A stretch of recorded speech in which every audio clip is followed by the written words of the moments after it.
Hi, friends. I'm Lauren. And I'm Katie, and welcome to Okay, but Did You Know? A podcast where we talk about the TV and media that we love with a friend who's never seen it before. Today we're recapping and chatting about Once Upon a Time, episode 511, Swan Song. This episode aired on December 6th, 2015. It was written by our showrunners, Eddie and Adam, and it was directed by Gwyneth Horder-Payton. Now, before we get into our recapping and chatting, let's go over our synopsis for Swan Song. In the Enchanted Forest. Haven't said that in a while. Right? Right? Regina's about to cast her curse, and before that can happen, she needs Hook to dispose of her mother. To ensure he's up to the task, she tests him, requiring he kill his own father, who had abandoned him and his brother centuries before. Killian faces the man who left him and almost shows him mercy. That is, until he finds out that Brennan had named his new son, Liam, after his brother. Enraged that he and his brother were so easily replaced, Killian kills him, showing the queen what kind of man he is. And in Storybrooke, the Dark Ones are looming. While they're only in the land of the living temporarily, they need to trade places with living souls to remain permanently. Our heroes are all marked, and they only have a few hours left to live. After trying to reason with Killian, Emma decides the only way to destroy the Dark Ones is to take all the darkness into Excalibur and cut herself down. Killian is able to steal the sword back from her to stop her, but in the end, chooses to do the right thing, forcing Emma to let him go so that he can die a hero and stop the darkness once and for all. Or so they thought. When Gold had given Emma the sword back, he used a bit of leftover magic to create a conduit. When the darkness was transferred into the sword, killing Hook didn't destroy it. It transferred it, making Gold the Dark One again. Feeling that all their efforts were for naught, Emma forces Gold to open a portal to the underworld. She believes that their true love will let them share of one heart, and now her and her family are traveling to the underworld to get Killian back. You have feelings, I know you do. I have lots of feelings. I'll say this before we start. The new design of the Dark One dagger is very nice.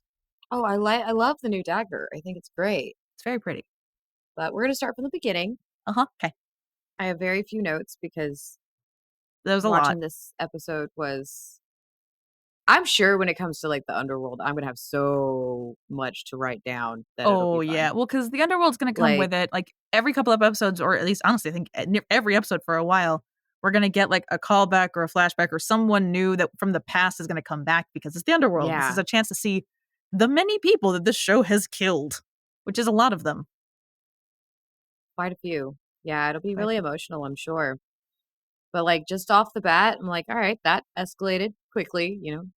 Killian's dad just dipping out. Yeah, 2 boys into a life of servitude for a rowboat is a pretty steep price. Anything to escape the law, I guess. And he doesn't even do it well. Nope. Saw Zelena planning to take her daughter from, a mile away.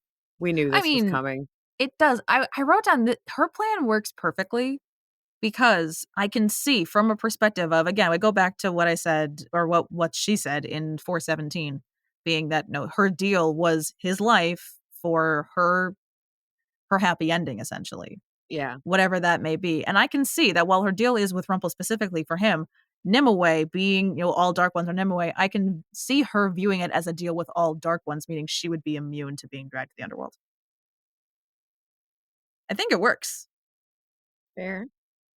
Also, there's just the perfect amount of Dark Ones for our entire heroes and the dwarves, even though the dwarves weren't at the lake at the end of the episode. No, dwarves didn't join. No. They would have, I guess, They just stayed. Collapsed into... Even after, Leroy having his whole thing of like, we're never a part of the adventures. Yeah. My guess is I want to be a part of it. I'm honestly going to say... an arc. With enough of with how many Dark One background actors, I honestly wouldn't be surprised if they just didn't have the budget to also bring the dwarves to that set, because that would have been like 25 people. Oh, that's a lot of people. I'm exaggerating. I didn't actually count, but like figure 6 of them. Still, plus, if you think about it, it's a lot of people because you have to have equal amounts of Dark Ones and cast members. Evil Queen time. Yes, our first Evil Queen flashback of the season. We haven't seen her in a while. She looked like she was having so much fun. Oh, the most. She was delighted to go back into that role, and it was so fucking good. And it's in such a it is in such a lighthearted way, especially the first scene of her and Hook when they're just in the forest. It's the carriage. Because, I mean, we got proof that two people can fit in that carriage. It's just you can't fit two people and a camera crew, which is why they never film inside it, because you do see Yeah. her getting in and Colin is clearly inside of it. But it's just, a hooked queen would have made so much sense. Yeah. It would have made, like, I feel like Hook would have been more of a willing partner than Graham. Let's just say, and Lana has said this. I don't know the exact video or the Hmm. part where she said this, but let's just say Regina knows what he looks like with his hook off. Oh. Lana has said that on a number of occasions. But I am right. Like, poor Graham Oh being yeah, coerced when you got Killian who's like, let's go. Like, exactly. He's like, yeah, sure, just yeah, sure. saying. Mm-hmm. I don't know. I mean, these characters have all done something that I'm just like, ooh, Well, because there's a I don't like real, I that. mean, there's a real good innuendo with the way with where he's holding the goblet and how she grasps it. Just saying. That is, yeah. What was actually going on in that carriage? Again, she knows what it looks like without his hook on. There's your title. I love Zelena with the paint. Gina! Robbie, come on in. What do you think you're doing? At the moment, I'm trying to decide what color will look best on your walls. I mean, my walls. Kelly, Hunter, Pistachio. All the Oh my god, greens. I just realized all three of those were his baby names. It's all just coming together. She's Please the don't worst. name that baby Pistachio. Well, you know what? You think Pistachio Hood is a very good name? Not if she's like a nickname is one thing. Oh, A little yeah. cutesy nickname is one thing. Actually naming your child Pistachio Mm-hmm. is child abuse. Yeah, I think so. Watch, But we yeah, got like one person out there that's like, I named my child Pistachio. You bitch. because Zelena mentioned it as a baby name, I'm sure that's why they named their kid Pistachio.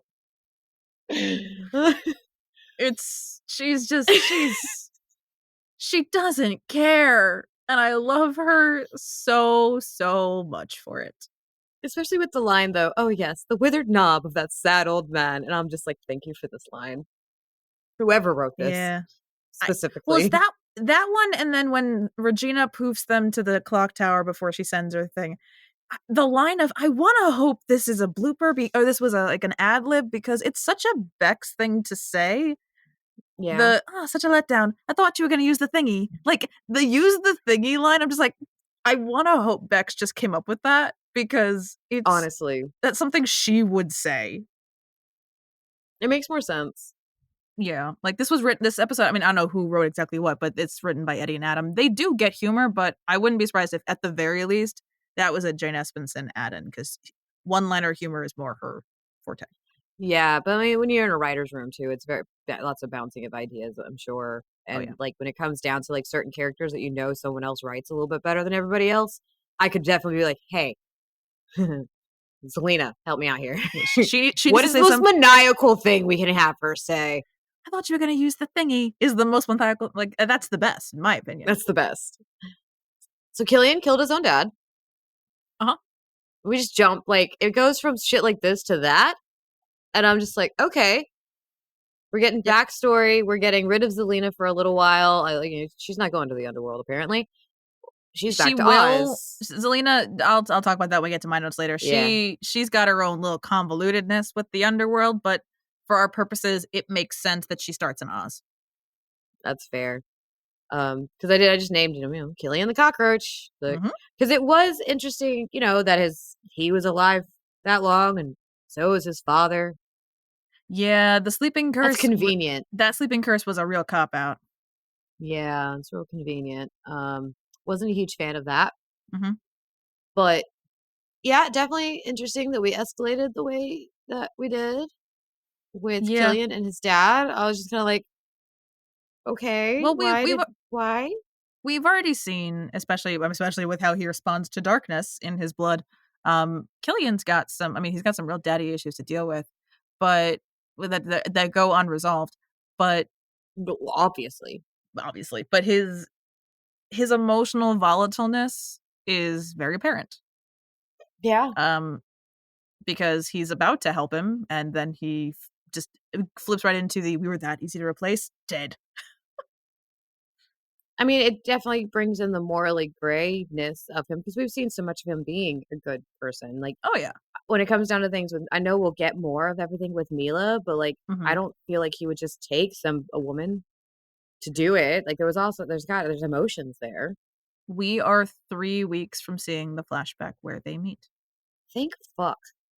I'm It's ready a for great that. flashback. It's one of my personal that is one of my personal favorite episodes of this season because of that flashback, and Mhm. Mila kind of just, like, giving Rumpel the yelling at he deserves multiple times, Yeah, well, but we also need some screaming at gold. we do. But I And say Belle. and Belle. I say this all the time, though, about especially if we go back to the altercation from the crocodile when Rumpel tries to get her back. All we know is what Killian says. We don't see them deciding to run away together. We don't see anything. We don't know other than I would say the flashback gives us a good indicator of their relationship before she runs away with him. All we know is what is shown and what's told through the stories and through these lenses. Mhm. So yes, it seems like he stole her, and yes, he stole her. I have a ship full of men who need companionship. That's what he says. My head canon, what have you, based off of the minimal information we have, is together they decided say whatever you have to do to get him to leave, and like he's gonna be like you can challenge him to a duel. He's a coward. He won't fight back. She knows her husband well. He'll want to It's do the right crazy. thing. He'll want to do the right thing, and he'll be incapable of it. He's still incapable of it. Well, yeah, but even like Hundreds of years later. there was a line I think it might have been from Tallahassee uh when Hook is talking to Emma, and like he basically says, he's like, if a woman comes to you begging to be taken away, is that really stealing? Which again could be exaggeration, but still, Yeah. like that makes more sense, especially given the information we'll find out in 514. Like, even with the information we have, Yeah, it makes more sense that Mila wanted an out and she took one. yep, she found one. And then we just go into me going, don't do it, Belle. And then immediately, in all caps, no, Belle, why? We just had the lovely discussion where I was so proud of her, and I'm like, yes, tell him, like, you got to take care of yourself. He's not a good person. Let's not go back to Rumple. And I was so proud of her.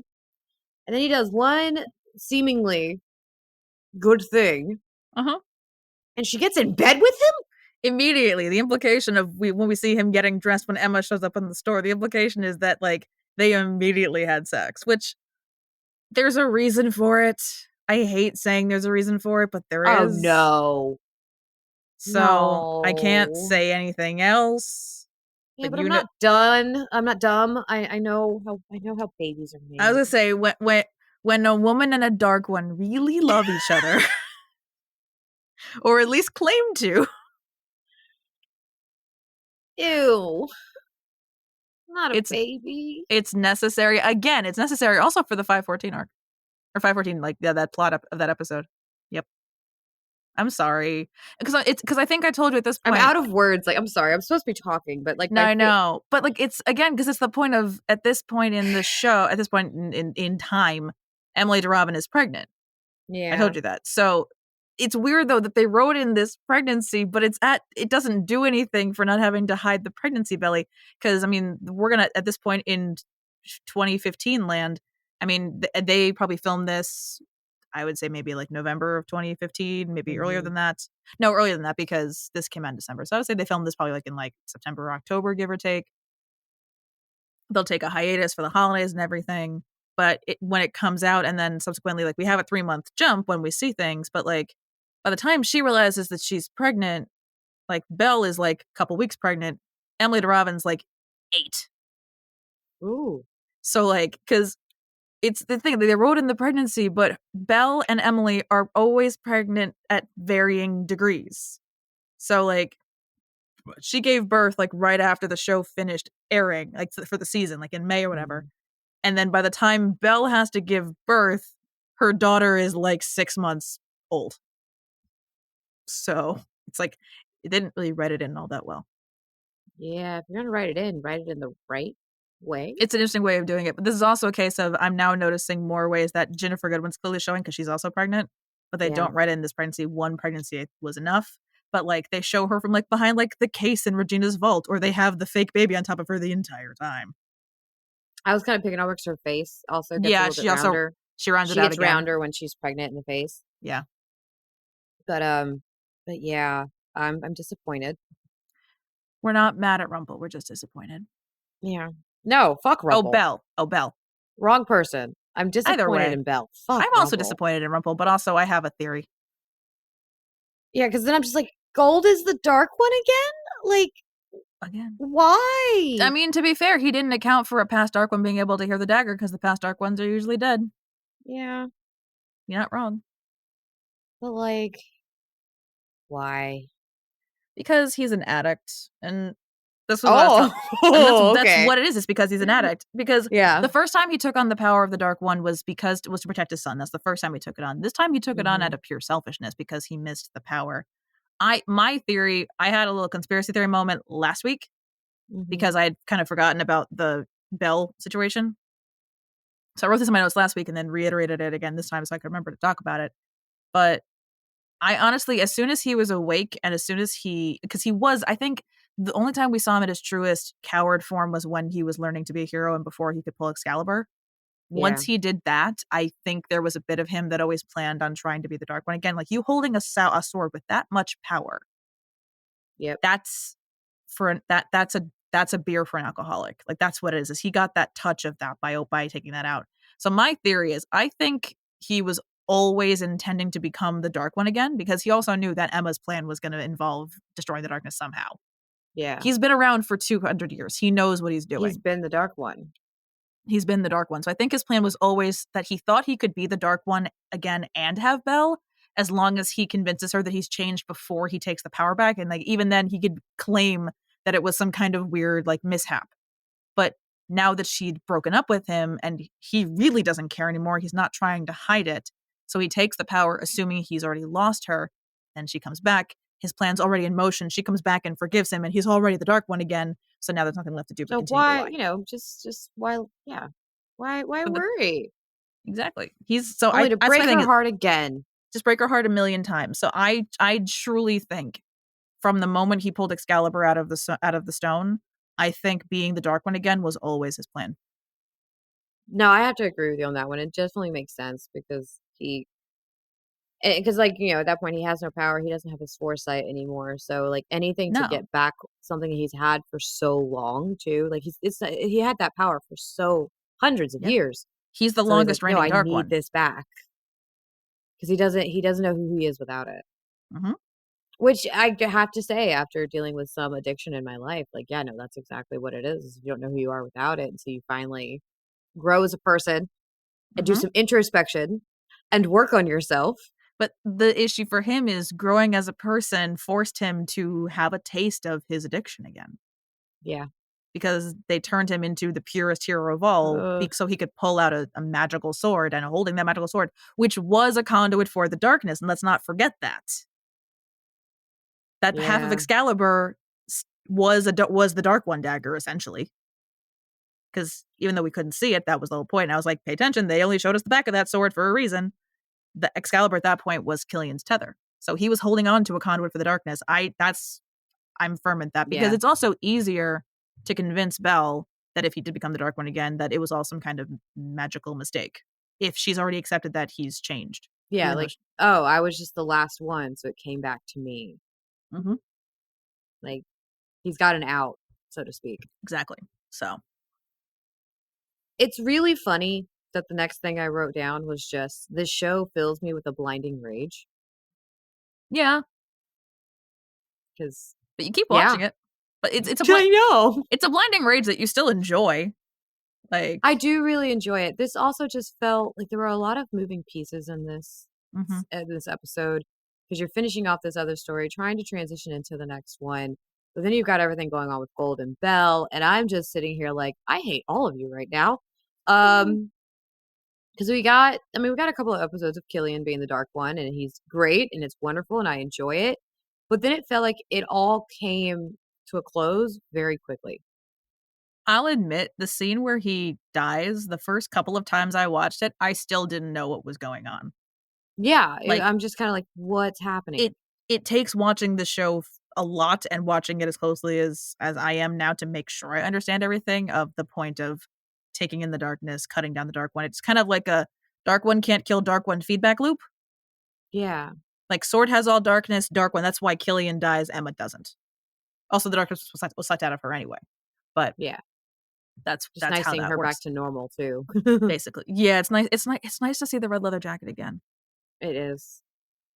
So yeah, But it's yay, Underworld. we have the Underworld coming, which I find a far more entertaining arc personally. I think because we have like all of the guest stars being our characters from the past. And Yeah. like you see a bunch that you really don't expect to see again, but it makes sense they're in the Underworld because the Underworld is where people that have unfinished business are trapped. Yeah. You know, it's kind of our purgatory. It's not really hell. Well, they keep saying drag you to hell, but it's not really hell. It's, you know, the place. It's the interim. You have an option to go to a place that's better or a place that's worse, and they'll go over That's that. not Elysium, is it? Which one is it? Olympus. This is at least Olympus. this. Well, this is what because Olympus is technically. I mean, actually, Elysium would be like that's because That's what I'm thinking. That makes me think of Elysium, if correct? we think about actual Greek mythology, Yeah. the underworld is in total the be all end all. But most people end up in the poplar fields, which is kind of just you just kind of exist. Yeah. It takes a lot for you to be to a point where you go to whichever section is actually torture, and you have to be like an amazing hero to go to Elysium. The underworld Okay. in I was general trying to is remember the kind of a setup catch-all. of the Greek because I Yeah, mostly know the Norse because there's different yeah, halls you can go to. You can go to Freyja, you can go to Odin's. There's different ones. And then yeah, you have Hell, which is not the hell that most people think of. yeah. It's Hell different. is just like that. You just exist. Like there's no great riches or feasts or anything, but you're also not being tortured or anything. Yeah, I'd have to look more into it. I don't even know if hell, like if Norse has like a place you go if you're horrible and get tortured or anything because yeah. you With know Greek, that's more Tartarus killing and situation. pillaging was kind of part of the culture. Yeah, yeah. So With the Greeks, it's more that's the more of like the Tartarus aspect of things. Like that's yeah, like the monsters and the torture and all that other stuff. Like it's the deep pits of hell, like of all that bad. But like because that's the whole thing with Hades is like Hades is the god. He's not the god of death, is the god of the dead. And as the oldest of the big three, he all souls end up in his domain eventually. like he's in charge of just the underworld, but the Yeah, underworld has so many different aspects to it, exactly. which is so But much more interesting than just you're gonna burn in hell. So much more exactly. interesting. Like with Once Upon a Time, and because technically Olympus is not technically the heaven, whatever. It's technically Hmm. if we're gonna go strict Greek Not the mythology, land of the Olympus. gods. It's exactly Olympus is where the gods reside, but for Once Upon a Time purposes, they Olympus is where you go when like you get to move on when you get sucked off. Ah, I did Listen, catch up finally. By the way, I watched the Halloween episode today, and it's I watched it 2 days ago.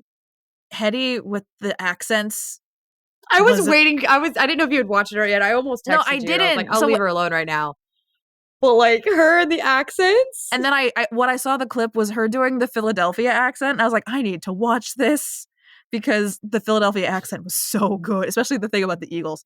Uh, It was so fucking good. I want to go back Rebecca and watch Wazaki, specifically that episode just to hear her do it again. it's so good. Well, okay, so for my thing of get sucked Yeah. off, listen to our special about the TV show Ghost. I don't remember what it's called. It's from Uh, sometime in September or October. it's probably Hetty related. I'll look it up. Hang on. But I love Trevor though the whole time. I just feel like keep doing that. Please Yeah, keep doing that. well, he was egging her on. He's like He's the one like loving it. he's like you Keep got this coming, please. get the Philadelphia, which is also it's furthering my thing of I think they're actually fucking in the background. Yeah, but No, Hetty that's was wonderful in that one. she was no, but I think that's the thing is I think they're actually fucking and they're just not telling anybody. Oh no, the actually to Trevor reference the special is did you know you don't need to be alive to date? Oh yeah, But like we know Rebecca Wazaki is amazing at accents because I mean she did the Midwest and the Philadelphia and then I like she the did Philadelphia more than her Midwest. oh no it was much better but she for a couple of lines had her Boston accent in her one episode of Once Upon a Time. So watch I love Ghosts on her. CBS. I know it's not a show that we talk about, but like we have our one special about it. We We're mention it fans. from time to time. Yeah. But since we're both watching it in real time, it's not really one we can do for the podcast like this. No. Like I've started another Charmed rewatch because I'm holding off on the L word just I because we're gonna get mean, to that soon. for me, it's trying to remind myself of the later seasons. I could tell you season 1 of Hmm. Charmed so many times because it's always, oh, I started a rewatch. I made it to season 2, and then I just Yeah. stop again. So I've seen it all twice. I've seen the entirety of Charmed twice. I Gotcha. think I need to get a little bit more well acquainted to it. Fair. within the next couple of years to prepare myself. Because it's a lot more involved. Mm-hmm. And then I actually have to look into like lore and accuracies Mm-hmm. because it's witchcraft, and there's definitely some things they did in that show that I'm just like, it's the 90s, but also should we really be doing that? Probably not. Saying. But yeah, so that's how I feel about, this Mm-hmm. episode. I'm ready for your rants I got and plenty. notes. Well, so the ones that are up top, I'm going to go to those last because that's the rant that I had to compare scenes of deleted scene and what was actually in 209, but we'll get to that later. Mm-hmm. So we'll start with, this was a small fucking detail, but I'm glad I did the fun facts before I watched the episode so I could watch for this. Okay. When Hook collapses after they stab him, Mm-hmm. he puts his hand kind of to Emma's head. He's pointing behind her because he knows what Gold did. He's It pointing? His finger is out. It could just be like I doubt that it's by accident, but he's clearly gesturing behind her as if to hint that Gold did something. No. He knew. Not me ready to bring up the fucking bring It up is this a scene. small as fuck thing because it almost kind of looks like he's about to hold her head, but he doesn't. No. His hand is very clearly pointing behind her. No. Are you looking up the scene? Yes. You're gonna watch him die for the fun of it? Sure.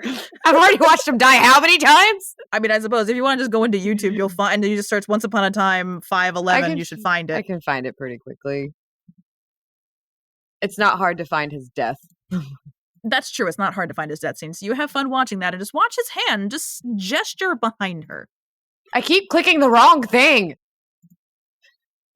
Don't watch 512 yet. No. I'm going back to Swan Song. Needs to the cold open on that one needs to say a surprise. Let's see. Where did he die? Where did It's you also die? like Where did you die? it's not close enough to the end of the episode like that you'd think. There's a lot of episode after it. Yeah, but you can see it when you're like, yeah, when you're scrubbing. When you're scrubbing. Okay, wait. Nope, that's where he kills his dad. We've got Emma crying. Okay, they're kissing. Okay, hold on. Watch him fall and watch his hand. Okay. And she gets ready to stab him. It's after. It's like when she pulls it back out again because he's dying. Killing the cockroach. He's on the ground. Did you see crying. It's while he's falling to the ground. Okay, I've got him falling to the ground. Watch his hand. Or he's about to. Oh! He gestures behind her. He does! And Gold has this look on his face. Mm-hmm. Because Gold knows what he did, so does Hook. Because also Hook knows his crocodile. So, we love... I needed to see that. I'm so sorry. I probably wasted so much time. But I was like, wait a minute. No, I needed... That was something I knew I could find. Mm-hmm. So, there you go. He just clearly, he's pointing at him. He is gesturing. He's not going to grab her or anything. He is clearly gesturing behind her. And Gold is... But then they show Gold's face, too, and this regret on his face almost. Mm-hmm. The small details. This show fills me with a blinding rage. You're welcome. Holy fuck. So the letter that Emma leaves for Snow and Charming, the wiki had it written down. Because that was a case, if you pause it, you can read it. Yeah. So it reads, I'm sorry, but I can't let you all pay for my mistake. Deep down, you know I'm right. So please promise me you'll move on and find happiness and help Henry grow into the best man he can be. That's enough for me. To die knowing the family I always wanted is safe. I will love you all forever. Beautiful, beautiful letter. Mm-hmm. The letter, it was written by writer Brigitte Hales. Although it's not her handwriting, it's just she crafted the letter. I have a very interesting fun fact about her, but I will save it until her first credited episode, which is 519. Okay. But I love the fun fact I have about her. Okay. Again, small detail. When we walk into Regina's office and Zelena is doing the whole, Gina, Robbie, come on in. The bowl of apples that's usually on the table in Regina's office is full of green apples instead of red apples. I like that. Small detail, but we love it because she's like, it's my office, my apples.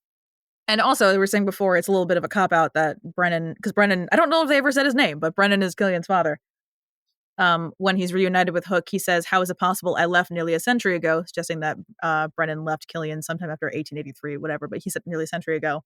That is emphatically incorrect. But to be fair, he was under a sleeping curse. He may not exactly know how long time has been because, Yeah. in according to Killian in Family Business, he states that he's 200 years old. So Yeah. and there's another episode that he mentions that same 200 years, but it's next season, so I didn't like. That's not no point in that. So before I go on my rant about how the flashbacks of this episode are crammed into a tiny, tiny spot where it doesn't work, I do actually have, even though Brennan isn't seen again, the actor who plays him was significant enough that I did his IMDb. Like, I'm glad I did because I found some bizarre stuff. Okay. So Adam Crosdale is who plays Brennan. He's Great a British. casting. Yeah, he's phenomenal. Like, just look wise, he's except the eyes are a little different, but like it's not everyone has their That's exact. normal. Not everyone has their parents' eyes. The kid, Well, we don't though, need to see his mother. exactly, and we never will. The kid, though, the young version of Killian was phenomenally cast. But Adam is a British and American actor, writer, and producer. His first professional job was in a production of Anthony and Cleopatra in the National Theatre in London alongside Helen Mirren and Alan Rickman. That's a great first professional gig. Okay. So he's done numerous West End productions and British television shows. He had 91 acting credits, which is a mass between a mixture of TV and video game roles. Oh, And he love does a that. lot. He does a lot of video game voice acting.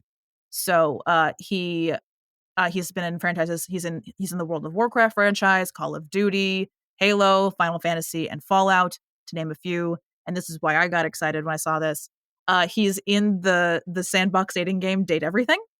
I had a feeling this was coming. He is the voice of the Sassy Chap, which is the personification of the game developers. He's kind of like a game show host. That is wonderful. And I have played through that story, and I only did so much of it, but I did skip to an ending. I did, in fact, make Sassy Chap hate me. That was my ending with him, and I'm very happy with that because I made the developers hate me. Because I only talked to two of them, so I was like, I'm bored. So he was also, among his things, he was on the very popular, very long-running British show EastEnders. Yeah. He was on that for 43 episodes. That's a show that Sean Maguire was also on for like 90-something episodes, but their tenures did not overlap. Sean was on EastEnders in 93, and Adam was on it between 09 and 10. So that's another one of those shows that, like, if you're a British television actor, you've been on it at some point. It's like Doctor Who. Yeah. What British actor hasn't been in Doctor Who? I mean, a lot of people. Rebecca Mader's never been on Doctor Who. Not to my knowledge, at least. I mean, that's fair, but like that's also been one of those shows that's been going on for so long. Yeah. How it's still going, I don't know. They keep finding ways. They keep finding ways. And it's a cultural icon at this point. Well, it's been a cultural icon for decades. Well, yeah, for decades. Like, it's like 65 years old. Yeah, I mean, they had that hiatus that it wasn't made for a while, but Eccleston Yeah, brought like it 10 back. years. Yeah, like there's like that 10-year gap. So the flashbacks of this episode, effectively, are meant to be crammed between the cold open and the first flashback in 209 Queen of Hearts, where Regina sees him in the tower, and then in the episode in Queen of Hearts, the next flashback we see, which makes sense, is her in the same dress in her chambers telling him everything. But because when we first see them out in the field, they've already talked about Cora, like but she's in a different outfit. You would assume it's after, but that's not how any of this works, because at the end of that, this just doesn't work. I'm going to read my notes because I'm just rambling, but it's badly done. So there is a deleted scene that is Regina in that same outfit from 209 that's meant to be after everything. And it's also where they bring up the whole "we'll never speak of this again" thing that got mentioned throughout the episode. But that episode, basically, all of this doesn't make sense based on the fact that Killian already knows that it's Cora that she's after. Yeah. Which I watched the scene again to be on the safe side. And that's like the beat drop at the end of the first main flashback when she says, like, when he says, "Who am I to kill?" And she goes, "My mother." That's the end of that scene. So him already knowing, but this being supposed to be between those scenes makes no sense. And I was like, it's written kind of badly. To be fair, we are 3 years apart, but these are showrunners that wrote this. So they're the They ones that can bring it okayed up fucking. themselves and we'll look at it. They fucked up their own timeline on purpose. Because in 510, Hook knows about the land without magic. No, 511, sorry. In 511, I wrote that down. In 511, he clearly already knows about the land without magic based off of that first altercation we have. He knows that Regina intends to kill Cora. All of that is revealed in what should be the scene after he kills his father.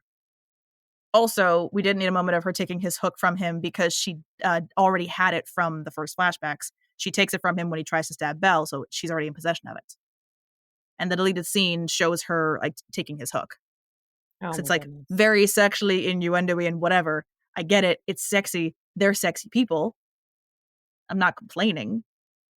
I'm sure you're not as the bisexual of the group. No, I am very happy. But like, it's crammed in there and it's done badly. And I'd be more mad about it if next week wasn't our 100th episode and they do it so fucking well. Like next week's, like any gripes I have about timeline accuracy, I don't have for next week because next week's is done and placed so perfectly. So like they prove that they can do it and that they're And capable. it's the same writers too, because Eddie and Adam, they write the premiere and finale of each arc. So they write like the mid-season finale as well as the mid-season premiere of each season. So like they also wrote episode 12, which also makes sense. It's the 100th episode. They kind of should write the 100th episode. You know what? Let me double check before I keep talking. I think they wrote the 100th episode. Like, wait a minute. Google. Like that's normally what happens. But I'd be surprised. Yeah, written by Eddie and Adam. Okay, we're good. But yeah, that's my thing about the timeline is I see what they were trying to do. Still mad about it because they didn't do it all that great. That's kind of on par for Once Upon a Time. Great idea, terrible execution is what I say about the entirety of Camelot. Yeah. Because, like, notice how Killing Arthur Merlin is just. still pissed me off. Sorry. Merlin's dead. Arthur's kind of inconsequential. The main thing we wanted out of this arc was Excalibur. But you need everything else to get Excalibur. Yeah. Because now it's just kind of like Arthur's just a non-issue all of a sudden. He won't be an issue again until the finale of the season, I think. Like, think about that. Like, he's been an issue this whole time. Uh-huh. And now he's just and then you have up. everything with Merlin. And now it's just like, oh, he doesn't matter anymore. Yeah. Like, his story, I guess, of the finale is more of the ending of that arc. But still, at this point, it's just like, so we're just tabling that for now. There's Apparently. what are we doing about the Arthur and everything he did? Like, well, still enjoyed all the Meredith stuff though. The Meredith stuff was good, and she again also will kind of not really be an issue until actually. I think the only thing we really have left of her is like people want to go back to the Enchanted Forest, so she's like heading the groups to get back to the Enchanted Forest. That's basically all that she's that's left. And that's just in the finale. I think if like all this shit had happened, and I'm still living in Storybrooke, I'd be like, I think I am ready for a simpler life. Yeah, I think I want to go back and live in a hovel and not deal with all of this. At least people aren't trying to kill me every other week. Go to the tavern, right? Work my job. Exactly. Enjoy seeing the stars and nature, and not have something else trying to kill us every week. In theory, except for the plague. I mean, there's magic in this world, so yeah, there's answers to the plague. Yeah, and like to be fair, for how much I dislike how the flashbacks were just shoved into this timeline, literally for like it's like we're putting a square peg into a round hole. It doesn't work. Yeah. But we try anyway. It did give me again blooper brain rot of Colin because they're in the forest. His boots are going to be slippery. He slipped getting into the carriage. Poor man. Mm-hmm. And then you just have Lana winking into the camera. I love her. She's amazing. But having the scene that leads into that kind of brings in the because it's almost that's another one of those instances of she talks to him and then that's clearly the memory he's thinking of. Having their scenes in this episode be kind of deeply emotional is really powerful for their characters. Yeah. Because the two actors work really well together and they're both so good separately at dramatic moments. But most of their moments together are like comic relief. Mm-hmm. Like mostly what we see of them. Like their dynamic is one of comic relief. They're always going back and forth with each other because they're the ones that are actually willing to go back and forth. Exactly. But like, so to have like that tense moment that leads into the flashbacks is actually a really good piece of writing and acting. Like I don't discount Yeah. that like that whatsoever. But also to have Regina kind of be the one that keeps having these hard conversations with both of the dark ones, with Killian and we saw with her having with Emma a few weeks ago. I like they use Regina for them rather than like she's not the first person you would assume, especially for Emma and Killian, you would assume it to be the other one, like each other, and that's not going to work this time for obvious No. reasons. But like given the character relationships, other characters make sense, but she's still the only one that can really point out the hard truths because she's a reformed hero. Yes, she was never a dark one, but she understands the influence of darkness as well as the influence of the dark one. Like Yeah. she knows how they think. She knows how hard it is to come out from under the spell that they put you under. Darkness is hard to overcome, and she's been tempted by most of them more times than any of them can count. So it makes sense that she's the one to kind of point out the way back. Mm-hmm. Even if she's not like the most emotionally close person that you'd have that kind of reaction to. She's the most understanding. Yeah. So she's she's got they I think for an arc that she's not involved in so much, they utilized her in the best possible ways. I Like she'll have a absolutely lot agree. more to do next week, especially, but in the next arc, they just need her more. And especially she's gonna have a whole lot of fun in season 6. You'll find out about why at the end of the season. But Look, she's finally happy. mm-hmm, Her and Robin are happy. mm-hmm. He's a very supportive boyfriend. Yes, he is. Don't touch it. A supportive man. Don't touch it. But I also noticed Hook's motivations are almost always set forth by women. Uh-huh. Because, I mean, we're going to go with Mila dying. Emma, in general, is his character arc right now. Then you also had Cora kind of egging him on, Regina kind of egging him on, now Nimue. Like, I gotta say, like, for a pirate, he does a lot of things because of women. I'm not That complaining. checks out. I'm not complaining. I'm just pointing it out. So I You have know, my they have that whole thing, that whole trope of like you can't take a woman on a pirate ship, remember? oh yes, They're bad because luck. they cause like disease and other things and bad luck and they conjure sea monsters and shit like that. And yet Mila was on the Jolly Roger for at least 10 years. You know, so much sexism in stories. And a lot of sex in theirs. So before I go on my last rant about not rant, but just pointing out something, what did you score, Swan Song? I gave it 7s across the board. Wow, okay. So it's a 21. Okay. Are you going to think wow because of high or low? No, it's lower than I was expecting. Hello, Belle slept with fucking Rumple again. But there's so much else. Continue with your explanation. I'm not surprised at your personal score. I'm surprised at everything else. So, like, plot-wise, like you said, there's some issues going on here, obviously. Yep. A lot of it just didn't make sense. Okay. As to why it ended the way that it did. And so I was really frustrated because I'm just kind of sitting there. I shouldn't finish an episode trying to figure out what the fuck just happened. Mm-hmm. I should know somewhat what's going on, but like not in a frustrating way. Mm-hmm. Because I know I've had times before, like, I have no idea what's going on, but it was a good time. So I'm just like, mm-hmm. I'm just excited to see what happens next. I may not fully understand what's happening, but it's fun. This one was just frustrating. Okay, fair. Everything was frustrating. And I don't know. My character score is probably as low as it is because of everything with Belle and Rumple. Like, you know fair. how I am when it comes to this story arc. I know there's a lot of like Rumbelle fans out there that are probably like hate me for this. I don't care. I don't think it's a good Beauty and the Beast retelling or trope. It's not good. Our opinions are our opinions. She is too smart to keep going back to such a fucking toxic man. Mm-hmm. I agree. She's too smart. Again, that's Belle's thing, is that she's smart. Uh-huh. So why is she being stupid? I don't know. Anyways, that's why.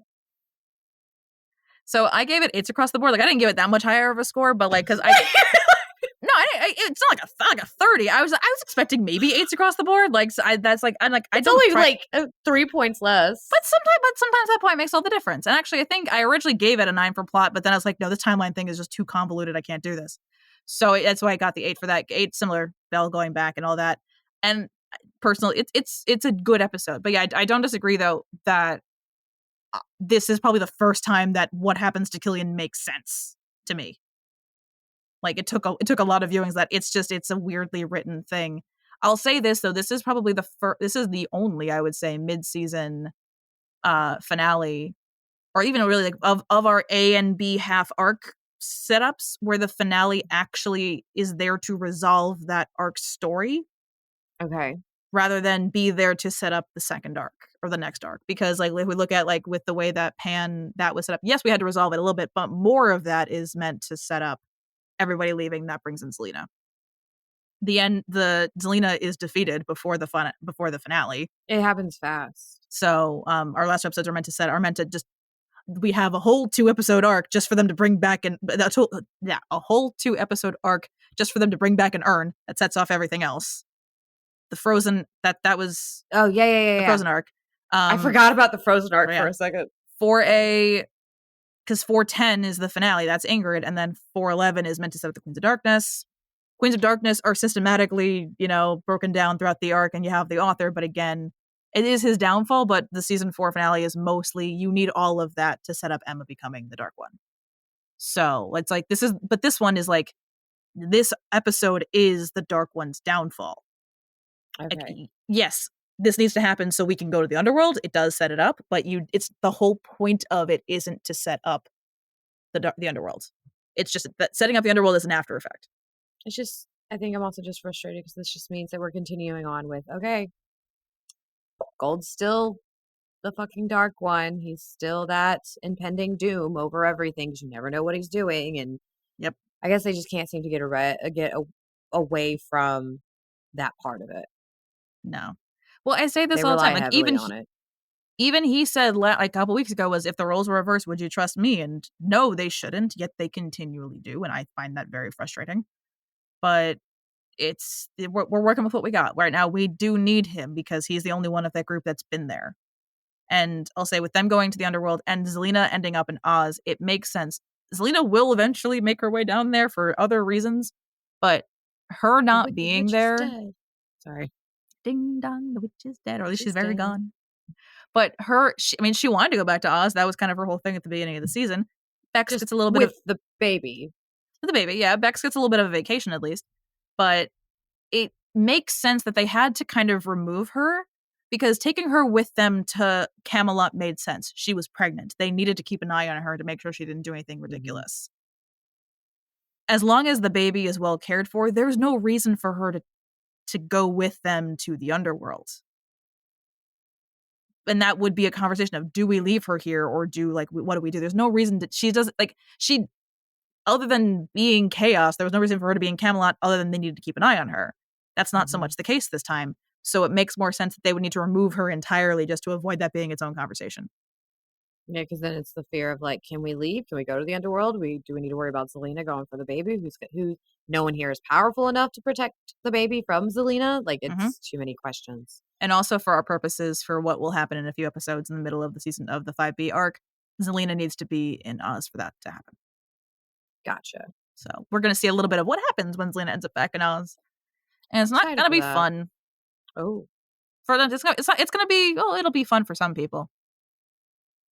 Not entirely her, though. So Munchkin Land just goes ham?